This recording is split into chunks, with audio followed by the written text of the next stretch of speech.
നമസ്തേ. രാജ്യാന്തരത്തിലേക്ക് എല്ലാ പ്രേക്ഷകർക്കും സ്വാഗതം. ആദ്യം നോക്കാം പ്രധാന വാർത്തകൾ. 71ാമത് ദേശീയ ചലച്ചിത്ര പുരസ്കാരങ്ങൾ പ്രഖ്യാപിച്ചു. മികച്ച നടനുള്ള പുരസ്കാരം പങ്കിട്ട് ഷാറുഖ് ഖാനും വിക്രാന്ത് മാസിയും. മികച്ച നടി റാണി മുഖർജി. സംവിധാനത്തിനും ഛായാഗ്രഹണത്തിനും കേരള സ്റ്റോറിക്ക് പുരസ്കാരങ്ങൾ. മികച്ച സംവിധായകൻ സുദീപ്തോ സെൻ. 12th ഫെയിൽ മികച്ച ഫീച്ചർ ഫിലിം.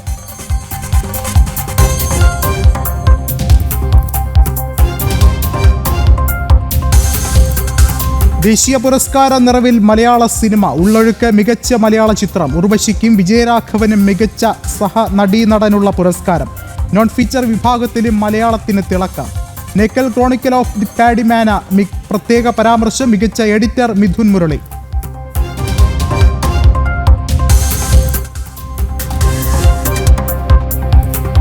കന്യാസ്ത്രീകളുടെ ജാമ്യാപേക്ഷയിൽ NIA കോടതി വിധി നാളെ. വാദം പൂർത്തിയായി. കേസ് അന്വേഷണം പ്രാരംഭഘട്ടത്തിലെന്ന പ്രോസിക്യൂഷൻ.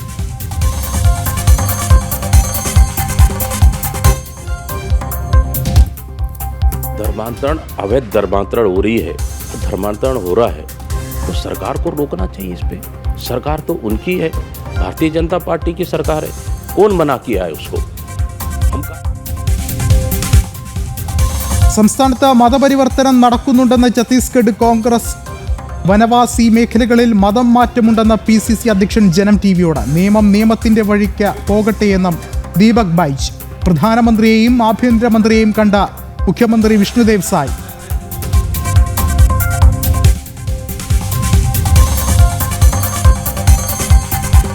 മലേഗാവ് സ്ഫോടന കേസിൽ അന്വേഷണ ഉദ്യോഗസ്ഥന്റെ ഞെട്ടിക്കുന്ന വെളിപ്പെടുത്തൽ. സർസംഘചാലകനെ കുടുക്കാൻ ഗൂഢാലോചന നടന്നെന്ന മഹാരാഷ്ട്ര ATS മുൻ ഉദ്യോഗസ്ഥൻ. ഡോക്ടർ മോഹൻ ഭാഗവതിനെ അറസ്റ്റ് ചെയ്യാൻ സമ്മർദ്ദമുണ്ടായെന്നും മെഹബൂബ് മുജാവർ.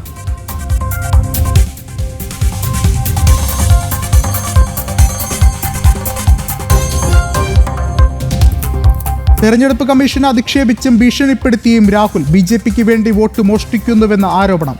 കോൺഗ്രസിന്റെ കയ്യിൽ തെളിവായി ആറ്റം ബോംബുണ്ട്. അത് പൊട്ടിത്തെറിച്ചാൽ തെരഞ്ഞെടുപ്പ് കമ്മീഷൻ ബാക്കിയുണ്ടാകില്ലെന്നും പ്രതിപക്ഷ നേതാവ്.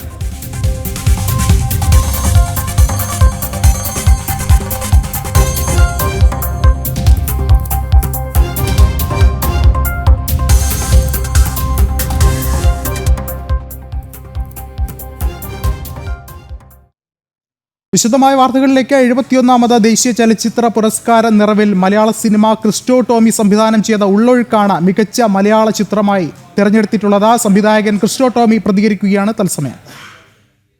ജനങ്ങൾ ഒരുപോലെ സ്വീകരിച്ച പെർഫോമൻസ് ആണ്. അതാണെന്ന് തോന്നുന്നു ഏറ്റവും വലിയൊരു അംഗീകാരം എന്ന് പറയുന്നത്. ഇല്ല, അവാർഡ് ഈ നാഷണൽ അവാർഡ് കിട്ടിയതിന് ശേഷം സംസാരിക്കാനുള്ളൊരു ഇടവേള കിട്ടിയില്ല. സ്റ്റേറ്റ് അവാർഡ് കിട്ടിയപ്പോൾ വിളിച്ച് ഒരുപാട് നേരം സംസാരിക്കുകയും ചേച്ചിക്ക് വളരെയധികം സന്തോഷമൊക്കെ പറയുകയും ഒക്കെ ചെയ്തതാണ്. നാഷണൽ അവാർഡ് കിട്ടിയിട്ട് എനിക്കൊരു ബ്രേക്ക് കിട്ടിയില്ല സംസാരിക്കാനായിട്ട്. ഉടനെ വിളിക്കും.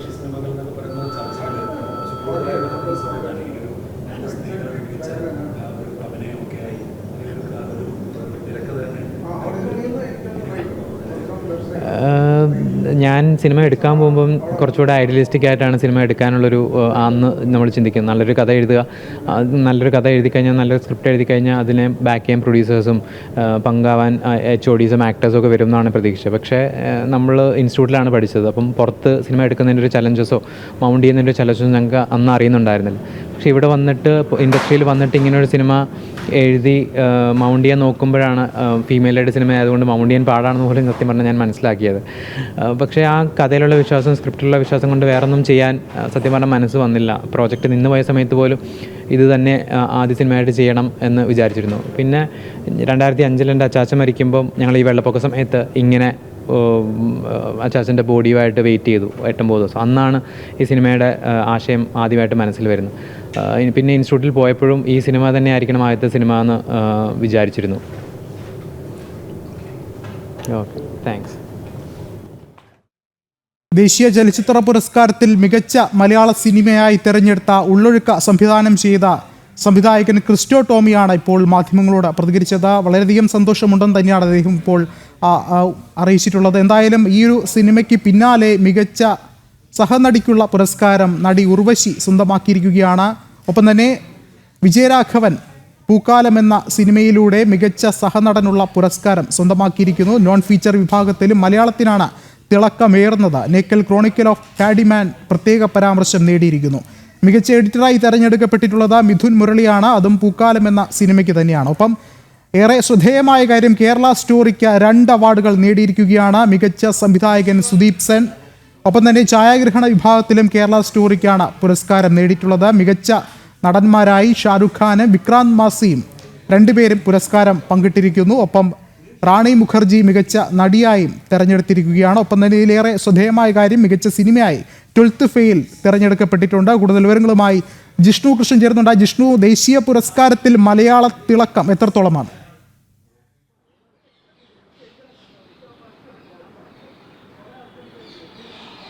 വിഷ്ണു, 2023 ദേശീയ ചലച്ചിത്ര പുരസ്കാരങ്ങളാണ് ഇന്നിപ്പോൾ പ്രഖ്യാപിച്ചിട്ടുള്ളത്. തീർച്ചയായും മലയാള തിളക്കം ഏറെയാണ്. 2 ചിത്രങ്ങളിലൂടെയായി വലിയ നേട്ടങ്ങളാണ് മലയാള സിനിമ സ്വന്തമാക്കിയിട്ടുള്ളത്. അതിൽ മലയാള ചിത്രമായി മികച്ച മലയാള ചിത്രമായി തെരഞ്ഞെടുത്തിട്ടുള്ളത് ഉള്ളൊഴുക്ക് എന്ന സിനിമയാണ്. ക്രിസ്റ്റോ ടോമി സംവിധാനം ചെയ്തിട്ടുള്ള സിനിമ. ക്രിസ്റ്റോ ടോമിയുടെ ഹ്രസ്വ ചിത്രങ്ങൾക്ക് നേരത്തെയും ദേശീയ തലത്തിൽ ശ്രദ്ധ നേടുകയും പുരസ്കാരങ്ങൾ ലഭ്യമാവുകയും ചെയ്തിട്ടുണ്ട്. ഉള്ളൊഴുക്കാണ് മികച്ച മലയാള സിനിമയായി തെരഞ്ഞെടുത്തത്. ഉള്ളൊഴുക്ക് അഭിനയത്തിലൂടെ ഉർവശി മികച്ച സഹനടിയായി തെരഞ്ഞെടുത്തിരിക്കുകയാണ്. ഉർവശിയെ തേടി ദേശീയ പുരസ്കാരത്തിൽ മികച്ച സഹനടി എന്ന പുരസ്കാരം എത്തുന്നു. ഉള്ളൊഴുക്കിലെ ലീലാമ്മ എന്ന കഥാപാത്രത്തിനാണ് ഉർവശിയെ തേടിക്കൊണ്ട് മികച്ച സഹനടിക്കുള്ള ദേശീയ പുരസ്കാരം എത്തുന്നത്. ഒപ്പം മികച്ച സഹനടൻ എന്ന പുരസ്കാരം വിജയരാഘവൻ സ്വന്തമാക്കിയിരിക്കുകയാണ്. പൂക്കാലം എന്ന ചിത്രത്തിൽ പൂക്കാലത്തിലെ 100 വയസ്സുള്ള കഥാപാത്രമായാണ് വിജയരാഘവൻ അഭിനയിച്ചിട്ടുള്ളത്. ആ കഥാപാത്രത്തിലെ അഭിനയത്തിലൂടെയാണ് വിജയരാഘവന് മികച്ച സഹനടൻ എന്ന ദേശീയ പുരസ്കാരത്തിൻ്റെ അവാർഡ് തേടിയെത്തിയിട്ടുള്ളത്. കൂടാതെ മികച്ച പ്രൊഡക്ഷൻ ഡിസൈനിങ് 2018 എന്ന ചലച്ചിത്രത്തിലൂടെ മോഹൻദാസ് സ്വന്തമാക്കിയിരിക്കുകയാണ്. 2018 കേരളത്തിലെ പ്രളയവുമായി ബന്ധപ്പെട്ട അതിൻ്റെ ഒരു പശ്ചാത്തലത്തിലാണ് അതിൻ്റെ കഥ പോകുന്നത്. ആ പ്രളയവും പ്രളയ സമയത്തെ രക്ഷാപ്രവർത്തനവും എല്ലാമായി ബന്ധപ്പെട്ട് ചിത്രീകരിച്ചിട്ടുള്ള സിനിമയുടെ പ്രൊഡക്ഷൻ ഡിസൈനിങ്ങിലൂടെയാണ് മികച്ച പ്രൊഡക്ഷൻ ഡിസൈനറായി മോഹൻദാസിനെ തെരഞ്ഞെടുത്തിട്ടുള്ളത്. കൂടാതെ പൂക്കാലം എന്ന ചിത്രത്തിലെ എഡിറ്റിങ്ങിലൂടെ മികച്ച എഡിറ്ററായി മിഥുൻ മുരളി ദേശീയ പുരസ്കാരത്തിന് അർഹനായിരിക്കുകയാണ്. കൂടാതെ നോൺ ഫീച്ചർ വിഭാഗത്തിൽ മലയാള ചിത്രം നെക്കൽ ക്രോണിക്കൽ ഓഫ് ദ പാഡിമാൻ പ്രത്യേക ജൂറി പരാമർശത്തിന് അർഹമായിരിക്കുന്നു. കൂടാതെ ദ കേരള സ്റ്റോറി 2 പുരസ്കാരങ്ങളാണ് നേടിയിട്ടുള്ളത്. മികച്ച സംവിധായകൻ കേരള സ്റ്റോറിയുടെ സംവിധായകൻ സുദീപ് തോസനാണ് മികച്ച സംവിധായകനായി തെരഞ്ഞെടുത്തിട്ടുള്ളത്. കൂടാതെ മികച്ച ഛായാഗ്രഹണത്തിനും ദ കേരള സ്റ്റോറി എന്ന ചിത്രം അർഹമായിരിക്കുകയാണ്. കേരളത്തിൽ നിന്നുള്ള മതംമാറ്റ ഭീകര ബന്ധങ്ങളിലേക്ക് വെളിച്ചം വീശുന്ന അത്തരം വസ്തുതകളിലേക്ക് വെളിച്ചം വീശുന്ന ചിത്രമായിരുന്നു ദ കേരള സ്റ്റോറി. വലിയ രീതിയിൽ ജനശ്രദ്ധ നേടുകയും മാധ്യമങ്ങൾ ഉൾപ്പെടെ ചർച്ച ചെയ്യുകയും ചെയ്തിട്ടുള്ള ചിത്രം ദ കേരള സ്റ്റോറിയിലൂടെ മികച്ച സംവിധായകൻ സുദീപ് തോസൻ, കൂടാതെ മികച്ച ഛായാഗ്രഹണത്തിനുള്ള അവാർഡും ദ കേരള സ്റ്റോറി സ്വന്തമാക്കിയിരിക്കുകയാണ്. മികച്ച നടന്മാരായി ഷാരൂഖ് ഖാനും കൂടാതെ വിക്രാന്ത് മാസിയും തെരഞ്ഞെടുക്കുന്നു. മികച്ച നടിയായി റാണി മുഖർജിയും മികച്ച ചിത്രം 12th ഫെയിലുമാണ്. വിഷ്ണു, 71ാമത് ദേശീയ പുരസ്കാരങ്ങൾ പ്രഖ്യാപിച്ചിരിക്കുകയാണ്. മലയാള തിളക്കമാണ് അതിൽ എടുത്തു പറയേണ്ടത്. ജിഷ്ണുവാണ് വിശദമായ വിവരങ്ങൾ നൽകിയത്. വീണ്ടും വാർത്തകളിലേക്ക്. ഛത്തീസ്ഗഡിൽ അറസ്റ്റിലായ കന്യാസ്ത്രീകളുടെ ജാമ്യാപേക്ഷയിൽ വിധി നാളെ. ബിലാസ്പൂരിലെ പ്രത്യേക NIA കോടതിയിൽ വാദം പൂർത്തിയായി. അന്വേഷണം പ്രാരംഭഘട്ടത്തിലാണെന്ന് ഛത്തീസ്ഗഡ് സർക്കാർ കോടതിയെ അറിയിച്ചു. കൂടുതൽ വിവരങ്ങളുമായി ശ്രീകാന്ത് ചേരുന്നുണ്ട്. ശ്രീകാന്ത്, എന്താണ് നിലവിലെ സാഹചര്യം? ഛത്തീസ്ഗഡിൽ ഇന്ന് കന്യാസ്ത്രീകളുടെ ജാമ്യാപേക്ഷ പ്രത്യേക NIA കോടതി പരിഗണിച്ചിരുന്നു. ആ ഘട്ടത്തിൽ സംസ്ഥാന സർക്കാരിനോട് എന്താണ് നിലവിലെ സാഹചര്യമെന്ന് ചോദിച്ചു. ഇത് അന്വേഷണം പ്രാരംഭഘട്ടത്തിലാണെന്നും മതപരിവർത്തനവുമായി ബന്ധപ്പെട്ട വിഷയമാണെന്നും മറുപടി നൽകി. മാത്രമല്ല, തുടർച്ചയായി ഇവർ ഈ മതപരിവർത്തന പ്രവർത്തനങ്ങളിൽ ഏർപ്പെടുന്ന വ്യക്തികൾ കൂടിയാണ് എന്നും സംസ്ഥാന സർക്കാർ കോടതിയെ അറിയിച്ചിട്ടുമുണ്ട്. ശേഷം കോടതി ഇതുമായി ബന്ധപ്പെട്ട വിവരങ്ങൾ, വിശദാംശങ്ങളൊക്കെ തന്നെ പരിശോധിച്ചു. ഇത് മതപരിവർത്തനവുമായി ബന്ധപ്പെട്ട് പ്രതിഭാഗം പറഞ്ഞത് നേരത്തെ ഏതാണ്ട് ഒരു 5 വർഷത്തോളമായ കുടുംബങ്ങളൊന്നാകെ മതം മാറിയവരാണ്. അതിനാൽ മതപരിവർത്തനം എന്ന വകുപ്പ് നിലനിൽക്കില്ല. സ്വന്തം ഇഷ്ടപ്രകാരം പ്രായപൂർത്തിയായ ആളുകൾ പോയതാണ്. അതിനാൽ അത് ഹ്യൂമൻ ട്രാഫിക്കിംഗും ആകില്ല എന്ന് പ്രതിഭാഗവും പറഞ്ഞു. കോടതിയാണ് തീരുമാനമെടുക്കേണ്ടത്. നാളെയാണ് വിധി പറയാനായി മാറ്റിവെച്ചിരിക്കുന്നത്. നേരത്തെ കേന്ദ്ര ആഭ്യന്തരമന്ത്രിയൊക്കെ തന്നെ പിന്തുണ നൽകിയെന്നും ജാമ്യം നൽകും എന്നും തങ്ങൾക്ക് വാക്ക് തന്നിട്ടുണ്ട് എന്ന് UDFൻ്റെ MPമാർ അവകാശപ്പെട്ടിരുന്നു. പക്ഷേ എനിക്ക് തോന്നുന്നില്ല ആ കാര്യത്തിൽ അങ്ങനെ ഒരു വാക്ക് കേന്ദ്ര ആഭ്യന്തരമന്ത്രിയിൽ നിന്നും ഉണ്ടാകുമെന്ന്. കാരണം അത് സബ് ജുഡീസാണ്. കോടതിയുടെ പരിഗണനയിൽ ഇരിക്കുന്ന വിഷയത്തിൽ കേന്ദ്ര ആഭ്യന്തരമന്ത്രി ഒരുപക്ഷെ UDF എംപിമാർ പറഞ്ഞാലും കേന്ദ്ര ആഭ്യന്തരമന്ത്രി അങ്ങനെ ഒരു ഉറപ്പ് കൊടുക്കും എന്ന് ഈ ഘട്ടത്തിൽ വിശ്വസിക്കുക വയ്യ. രണ്ടാമത്തെ കാര്യം, ഛത്തീസ്ഗഡ് മുഖ്യമന്ത്രി എന്ന് പറഞ്ഞത് നിയമത്തിൻ്റെ വഴിക്ക് പോകും എന്നുള്ളതുമാണ്. കാരണം അവിടുത്തെ ആദിമ ജനത, ആദിവാസി വിഭാഗം ഈ മതപരിവർത്തനം കൊണ്ട് പൊറുതിമുട്ടിയിരിക്കുകയാണ്. BJP അവിടെ അധികാരത്തിൽ വന്നത് തന്നെ ഈ മതപരിവർത്തന മാഫിയയെ അമർച്ച ചെയ്യുമെന്ന് പറഞ്ഞിട്ടാണ്. ആ വാക്ക് ഛത്തീസ്ഗഡ് ജനതയ്ക്ക് കൊടുത്തത് സാക്ഷാൽ കേന്ദ്ര ആഭ്യന്തരമന്ത്രി അമിത്ഷായുമാണ്. അതിനാൽ തന്നെ ഈ ഏതെങ്കിലും തരത്തിലുള്ള വിട്ടുവീഴ്ച ഈ കേസിൽ ഉണ്ടാകുമോ എന്നുള്ളത്, ഉണ്ടായിട്ടുണ്ടോ എന്നുള്ളതിൻ്റെയും ഔട്ട്കം അറിയാനുള്ളത് നാളെയാണ്. നാളെ ഈ കേസിൽ വിധി പറയും. ഇനി ജാമ്യം കിട്ടിയില്ലെങ്കിൽ ഹൈക്കോടതി മാത്രമാണ് ഇവരുടെ മുന്നിലുള്ള പോംവഴി. വീണ്ടും വാർത്തകളിലേക്ക്. നിയമം കാറ്റിൽ പറത്തിയുള്ള മതപരിവർത്തനത്തിനെതിരെ പ്രക്ഷോഭവുമായി ഛത്തീസ്ഗഡിലെ വനവാസികൾ. മിഷണറി സംഘങ്ങൾക്കെതിരെ പ്രതിഷേധത്തിന്റെ ഭാഗമായി മതപരിവർത്തന മാഫിയയ്ക്ക് ഗ്രാമത്തിലേക്ക് പ്രവേശനമില്ലെന്ന് പറഞ്ഞുള്ള ബോർഡുകൾ സ്ഥാപിച്ചു. ഇതിനിടെ അടുത്ത അസംബ്ലി സെഷനിൽ പുതിയ മതപരിവർത്തന നിരോധന ബിൽ അവതരിപ്പിക്കാൻ ഛത്തീസ്ഗഡ് സർക്കാർ തീരുമാനിച്ചിട്ടുണ്ട്. മതപരിവർത്തനവും മനുഷ്യക്കടത്തും ചുമത്തപ്പെട്ട മലയാളി കന്യാസ്ത്രീകളെ രക്ഷിക്കാൻ ശ്രമം തുടരുന്നതിനിടെയാണ് വനവാസി ഗ്രാമങ്ങളിൽ പ്രതിഷേധം ഉടലെടുക്കുന്നത്. മിഷണറി സംഘങ്ങൾക്കെതിരെ പ്രതിഷേധത്തിന്റെ ഭാഗമായി മതപരിവർത്തന മാഫിയയ്ക്ക് ഗ്രാമത്തിലേക്ക് പ്രവേശനമില്ലെന്ന ബോർഡുകൾ സ്ഥാപിച്ചു. ഗ്രാമാതിർത്തികളിലാണ് മിഷണറിമാർക്കെതിരെ വനവാസികൾ കൂറ്റൻ ബോർഡുകൾ സ്ഥാപിച്ചത്. വനവാസി ഗ്രാമങ്ങൾ കേന്ദ്രീകരിച്ച് മതപരിവർത്തനത്തിനെതിരെ യോഗങ്ങളും കൂടിയാലോചനകളും തുടങ്ങിക്കഴിഞ്ഞു. ഇതിനിടെ അടുത്ത അസംബ്ലി സെഷനിൽ പുതിയ മതപരിവർത്തന നിരോധന ബിൽ അവതരിപ്പിക്കാൻ ഛത്തീസ്ഗഡ് സർക്കാർ തീരുമാനിച്ചിട്ടുണ്ട്. നിലവിലുള്ള നിയമം പരിഷ്കരിച്ച് കൂടുതൽ കഠിനമായ ശിക്ഷ ഉറപ്പാക്കുന്ന വ്യവസ്ഥകൾ ഉൾപ്പെടുത്തും. എസ് ശ്രീകാന്ത്, ജനം, ഛത്തീസ്ഗഡ്. ഛത്തീസ്ഗഡിലെ വനവാസി മേഖലകളിൽ മതപരിവർത്തനം നടക്കുന്നുണ്ടെന്ന് സമ്മതിച്ച് കോൺഗ്രസ് സംസ്ഥാന അധ്യക്ഷൻ ദീപക് ബൈജ്. മതപരിവർത്തനം നടക്കുന്നുണ്ടെങ്കിൽ സർക്കാർ ഇടപെട്ട് അത് നിർത്തണം. കന്യാസ്ത്രീകളുടെ ഭാഗത്ത് തെറ്റുണ്ടെങ്കിൽ സർക്കാരിന് നടപടി സ്വീകരിക്കാമെന്നും കോൺഗ്രസ് അധ്യക്ഷൻ ജനം TVയോട് പ്രതികരിച്ചു. മതപരിവർത്തന മനുഷ്യക്കടത്ത് കേസിൽ കന്യാസ്ത്രീകളുടെ അറസ്റ്റുമായി ബന്ധപ്പെട്ട ഛത്തീസ്ഗഡ് കോൺഗ്രസിന്റെ നിശബ്ദത ചർച്ചയാകുന്നതിനിടെയാണ് അധ്യക്ഷന്റെ തുറന്നുപറച്ചിൽ.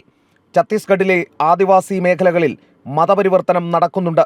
മതപരിവർത്തനം നടക്കുന്നുണ്ടെങ്കിൽ നിയമവിരുദ്ധമായ കാര്യങ്ങളാണെങ്കിൽ സർക്കാർ ഇടപെട്ട് അത് നിർത്തണം. BJPയാണ് സംസ്ഥാനം ഭരിക്കുന്നത്.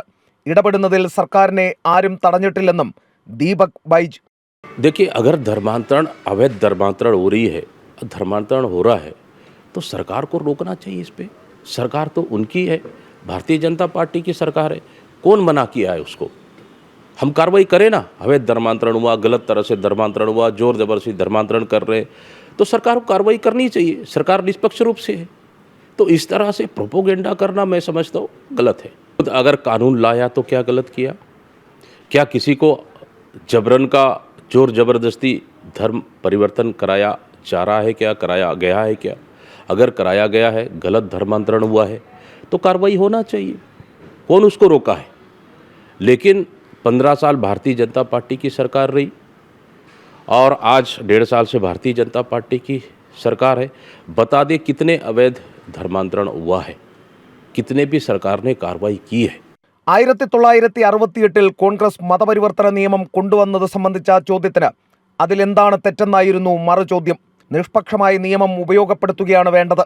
കന്യാസ്ത്രീകളുടെ ഭാഗത്ത് തെറ്റുണ്ടെങ്കിൽ സർക്കാരിന് നടപടി സ്വീകരിക്കാം. എന്നാൽ രാഷ്ട്രീയ ലക്ഷ്യത്തോടെ ദുരുപയോഗം ചെയ്യരുതെന്നും കോൺഗ്രസ് അധ്യക്ഷൻ ചൂണ്ടിക്കാട്ടി. विरोध अगर कानून लाया तो क्या गलत किया? क्या किसी को जबरन का, जोर जबरदस्ती धर्म परिवर्तन कराया जा रहा है क्या, कराया गया है क्या? अगर कराया गया है, गलत धर्मांतरण हुआ है, तो कार्रवाई होना चाहिए. कौन उसको रोका है? लेकिन 15 साल भारतीय जनता पार्टी की सरकार रही और आज 1.5 साल से भारतीय जनता पार्टी की सरकार है. बता दे कितने अवैध धर्मांतरण हुआ है, कितने भी सरकार ने कार्रवाई की है. लेकिन इस तरह से सिर्फ झूठे मुकदमे दर्ज कर किसी निर्दोषों को कार्रवाई करना मैं समझता हूँ गलत है.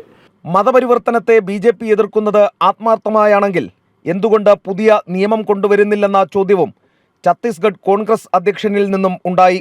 ദീപക് ബൈജിന്റെ പ്രതികരണത്തോടെ ഛത്തീസ്ഗഡ് കോൺഗ്രസ് കേരളത്തിലെ ക്രൈസ്തവ സഭയ്ക്കോ കോൺഗ്രസിനോ ഒപ്പമില്ലെന്ന് വ്യക്തമാവുകയാണ്. ക്യാമറാമാൻ ഉണ്ണി K വാര്യർക്കൊപ്പം എസ് ശ്രീകാന്ത്, ജനം, ഛത്തീസ്ഗഡ്. ബുള്ളറ്റിൻ പൂർണ്ണമാവുകയാണ്. നമസ്തേ.